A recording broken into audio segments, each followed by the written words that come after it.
3 म्हटल्यानंतर तिकडे सुद्धा बसलेले आपले 12वी 11वी विद्यार्थी आ करायचं म्हणजे प्रत्येकाचे जो आ करणार नाही त्याच्या तोंडात पडणार आहे. चॅलेंजवरचा कार्यक्रम देवीच्या वाढदिवसामुळे तिच्यासाठी जोरदार टाळ्या वाजवायच्या.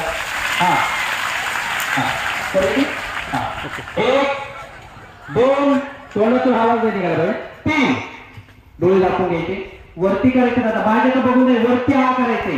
हा 1 पाठीमागे 10वीचे विद्यार्थी. हा विद्यार्थी 10वीचे 1 2 3 डोळे उघडायचे माझ्याकडे हळूहळू बघायचे. माझ्याकडे बघायचं डोळे उघडा ना माझ्याकडे बघायचे. मला सांगा आ करून कधी फोटो काढला का? काढला का नाही. म्हणून आपण वेगवेगळ्या पोझिशन मध्ये फोटो काढतो. ऍक्सिडेंट होतात त्याचा पाय मोडतो. पण आज आपला इंटरनॅशनल जादूगार याचा कार्यक्रम होता. याची आठवण म्हणून सरांनी या ठिकाणी फोटो काढलेला आहे. आणि म्हणून ज्यांना ज्यांना फोटो लागेल त्यांनी सरांकडून